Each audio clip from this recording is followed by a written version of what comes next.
Lo que más se conoció durante la Edad Media fue el latín, porque el latín fue la lengua que quedó, ¿no?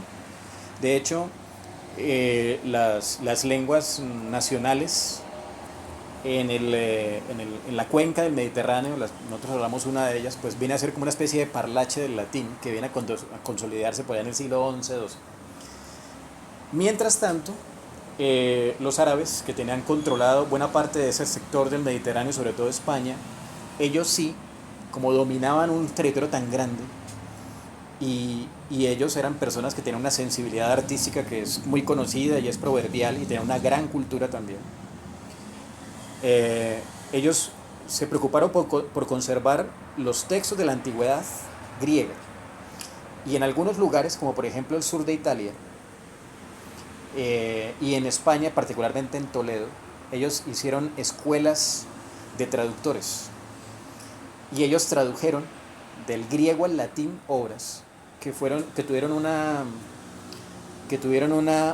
infortunadamente, una especie de divulgación muy pequeña, sobre todo en el contorno de lo que ellos manejaban. Por ejemplo, la Universidad de Córdoba, que es la universidad más antigua de Europa y fue creada por los árabes. Generalmente se dice que en el siglo XII se creó la universidad más antigua, que fue la de Bolonia, pero es una universidad cristiana.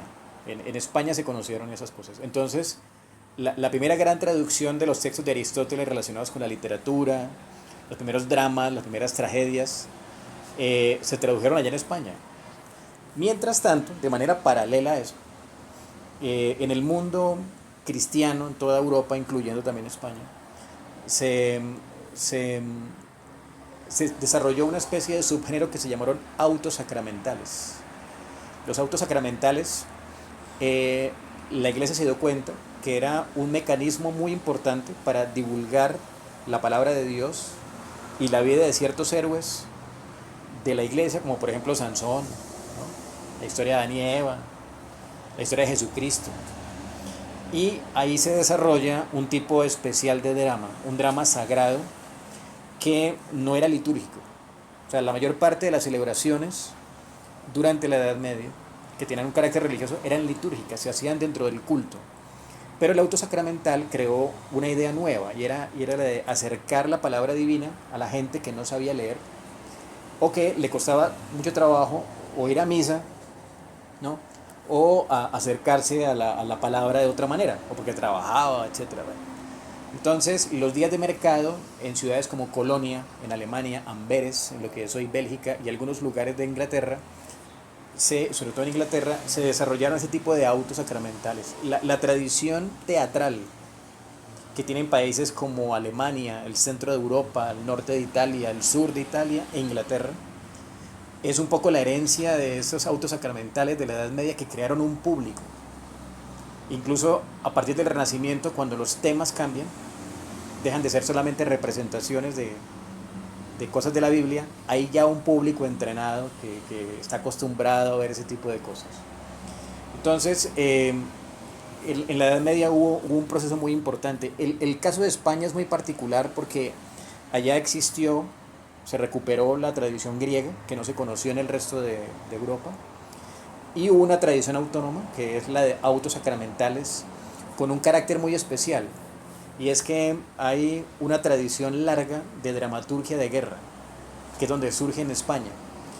Y la razón de eso es que España libra como un proceso de reconquista que durará muchos siglos, en el que los reinos cristianos ubicados al norte de la península tratan de reconquistar el territorio que ellos reclaman como suyo, que es un proceso que va a terminar en el siglo XV, en 1492, justamente el año en el que se descubre América y toda esa cosa.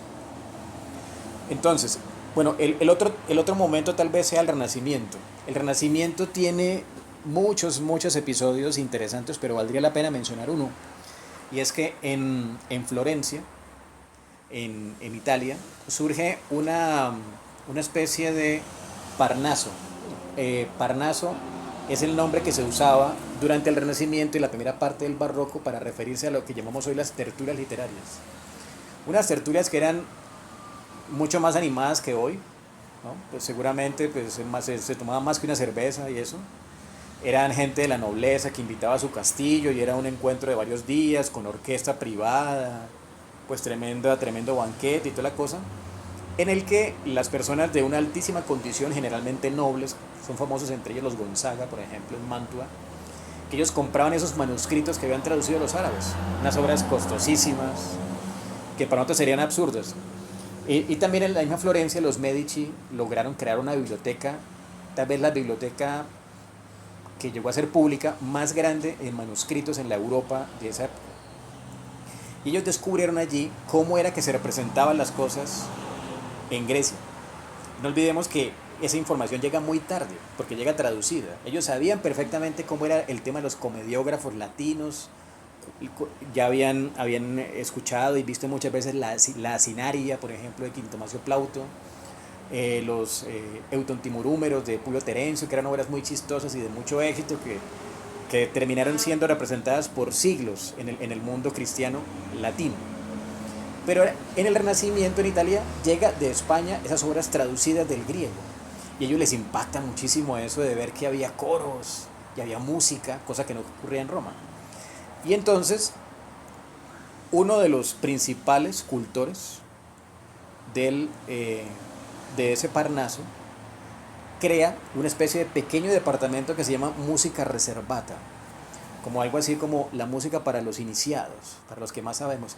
Y el padre de esa idea es tal vez uno de los que generó uno de los puntos de giro más importantes en la historia de la dramaturgia en Occidente. Se llamaba Vincenzo Galilei, un hombre muy famoso en sus días, pero va a tener un hijo más famoso, ¿no? Que es Galilei, y famoso para la historia de la ciencia. Pero su padre, que era veneciano, era famosísimo ya en vida. De hecho, las guías de turismo que existían ya en la época invitaban a la gente que cuando fuera a Venecia fuera a visitar a Vincenzo Galilei, que ese man era un teso para manejar el violín, que era un instrumento nuevo, y que era una atracción verla, y un tipo cultísimo además. Y bueno, él es el que crea una variante particular del drama. Sabemos que hay teatro, sabemos que hay drama, pero hagamos un drama inspirado en cómo lo hacían los griegos. Y él crea una cosa que se llama drama in música, que era como se hacía en Grecia, o sea, con actores, un escenario, músicos y un coro. En 1607, Claudio Monteverdi estrena en el Salón de los Espejos de los Príncipes de Mantua la primera obra completa que conocemos con esa idea, porque hubo otras. La Dafne, de un tal Jacopo Peri, fue la primera obra completa, conocida, inspirada en lo que había pensado Galilei, pero esa obra no se conserva un aria, una cosa muy pequeña. Pero esa obra de 1607 de Monteverdi es el primer gran drama in música, así se llamaba, pensado. Hoy se llama ópera. Y la ópera nace ahí en 1607 y es digamos que uno de los puntos de inflexión del drama. La ópera es realmente el género actual que recupera cómo fue la idea de los griegos. O sea, con un foso donde están los músicos, que hoy se llama orquesta. Inicialmente, recordemos, el tablado era el nombre, pero la idea de los italianos fue ponerla antes. Hoy están en un foso, ¿no? A partir del siglo XIX, pero antes el tablado estaba y había coro y actores y todo independiente, pensado y copiado a partir de los griegos. Y es la época también en la que aparece el teatro profano. El teatro profano aparece justamente cuando surge sobre todo la imprenta. La imprenta revoluciona muchas cosas. Por ejemplo, la música se hace más popular porque es mucho más fácil acceder a ella, la gente la imprime fácilmente. El tema de que una obra pueda venderse y pueda ofrecerse en otros lugares lo facilitó la imprenta, porque se puede comprar el libreto. Sin eso no sería posible Marlowe, por ejemplo. Sin eso no sería posible su principal enemigo, para nosotros más famoso, que es Shakespeare. Sin eso no sería posible Góngora, ni Quevedo, ni nada. O sea, realmente ese gran despertar del drama del siglo XVII, XVI, no fue un despertar, no fue que la gente se diera cuenta que existía el drama, sino que la imprenta aparece y facilita que eso llegue a más gente. Y es lo que hace que aparezcan edificios especialmente dedicados a eso, ¿no? En Italia, como por ejemplo la Fenice en Italia, el San Carlo en Nápoles, los dos todavía existen. El Teatro Real en Valladolid, que después será trasladado a Madrid, todavía está el Teatro Real, es otro, pero es la misma idea.